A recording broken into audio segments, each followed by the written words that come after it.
quem deu crédito à nossa pregação? A quem se manifestou o braço do Senhor? Ele foi subindo como renovo. Então, aqui, essa ideia, assim, lembra que tem um chifre pequeno? Ele é um chifre pequeno, um chifre que ninguém dá nada para ele. E ele se torna grande. Isso é do lado falso, do lado de Satanás. Mas Jesus também subiu como alguém que ninguém dava nada para ele. E a igreja vai ser assim. Não pense que a igreja que vai ser vitoriosa é uma igreja rica, é uma igreja poderosa, é uma igreja que consegue... lembra assim que eu falei de dois tipos de época. Tem épocas em que Deus usa a força, a influência da igreja até em posições de poder. Mas, de maneira geral, Deus usa uma igreja fraca, Deus usa uma igreja quebrantada, Deus usa uma igreja que não está exercendo a posição da igreja, do povo de Deus na terra para trazer o reino de Deus, não é por meio dos centros de influência, dos centros, né, dos montes, dos centros de poder, de influência na terra. Nossa influência é por meio de fraqueza. Esse servo foi subindo como renovo, como raiz de uma terra seca. Que tipo de raiz, que tipo de renovo tem numa terra seca? Não é um carvalho, não é uma árvore grande, é um brotinho que você nem consegue ver direito. Não tinha parecer, nem formosura. Olhando nós para ele, nenhuma beleza vimos para que o desejássemos. Não é atraente, não é popular. Era desprezado, mais indigno entre os homens, homem de dores, experimentado no sofrimento, não é só sofrimento no fim, é que tem sido provado, tem sido exercitado no sofrimento. Como um de quem os homens escondiam o rosto, era desprezado e não fizemos dele caso algum, nem demos bola para ele.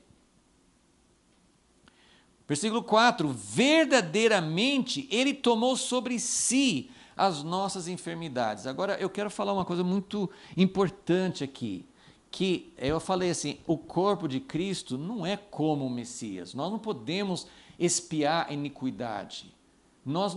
Deus está tratando conosco por causa de nossos pecados, nós não somos um cordeiro imaculado, mas...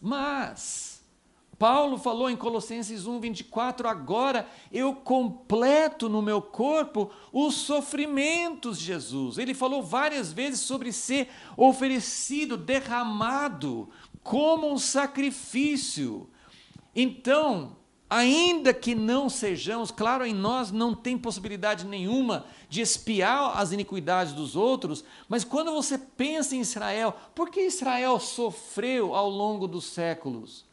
Porque Deus está fazendo em Israel um sacerdote, alguém que conhece o sofrimento, alguém que de certa forma está sofrendo em favor de outras nações. É muito misterioso disso, eu confesso que eu fico até com temor de falar algo assim, mas o servo que Isaías chama várias vezes nas suas profecias, ele fala do Messias, mas ele fala do povo dele. Então, nós também somos chamados para ser um servo como aquele servo, e é ele em nós, né? Então, eu quero que vocês observem quantas vezes aqui fala que este servo tomou sobre si os nossos pecados. Versículo 4, verdadeiramente ele tomou sobre si as nossas enfermidades, as nossas dores levou sobre si.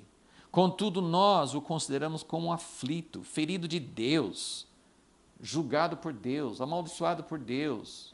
Ele está sofrendo por causa dele mesmo e oprimido, mas ele foi ferido pelas nossas transgressões, moído pelas nossas iniquidades.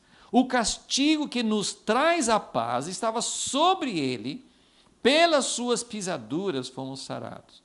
Todos nós andávamos desgarrados como ovelhas, cada um se desviava pelo seu caminho, e o Senhor fez cair sobre ele a iniquidade de nós todos.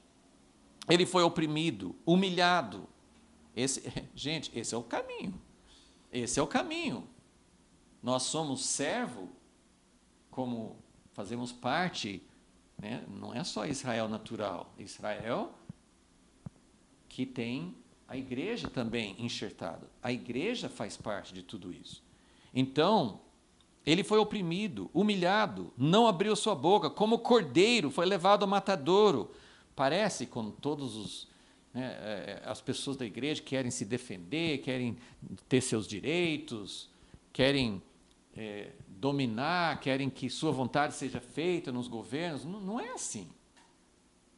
Como a ovelha muda perante os seus tosqueadores, ele não abriu a sua boca. Pela opressão, pelo juízo foi tirado. Quem pode falar da sua linhagem? Pois foi cortado da terra dos viventes. Essa expressão que Daniel ouviu de Gabriel. O ungido será cortado, é a mesma palavra. Foi cortado da terra dos viventes. Pela transgressão, olha quantas vezes. Pela transgressão do meu povo foi ele atingido. Deram-lhe sepultura com os ímpios, com o rico na sua morte, embora nunca tivesse cometido injustiça, nem houvesse engano na sua boca. Todavia ao Senhor agradou, esse versículo é muito difícil, como que Deus podia agradar? Mas ele agradou e o filho se agradou também, porque os dois tinham algo belo em vista.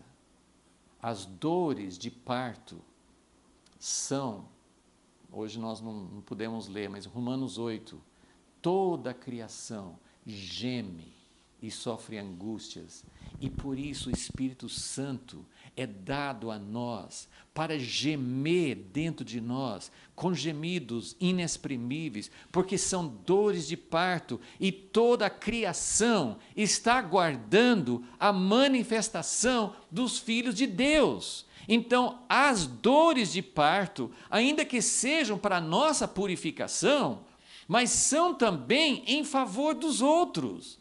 E essas dores também são em favor da libertação da criação. Vai nascer algo novo.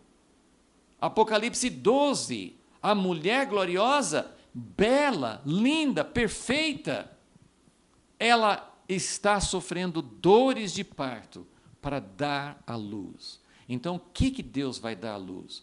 Um novo tempo, uma nova ordem. Claro que isso não vem de nós, não somos nós que vamos gerar isso, mas Deus está operando para produzir isso. Como Ele fez no servo Jesus, Ele quer fazer através de nós. Então, ao Senhor agradou moê-lo, fazendo-o enfermar. Quando a sua alma se puser por expiação do pecado, verá a sua posteridade, prolongará os seus dias, e o bom prazer do Senhor prosperará na sua mão. Ele verá o trabalho da sua alma e ficará satisfeito. Vai valer a pena. Com o seu conhecimento, o meu servo justo justificará muitos, as iniquidades deles levará sobre si. Acho que foram 5 ou 6 vezes que ele fala sobre isso. Pelo que lhe darei uma porção entre os poderosos, com os fortes repartirá ele o despojo, porque derramou a sua alma na morte, foi contado com os transgressores. Mais uma vez, ele levou sobre si o pecado de muitos e pelos transgressores intercedeu.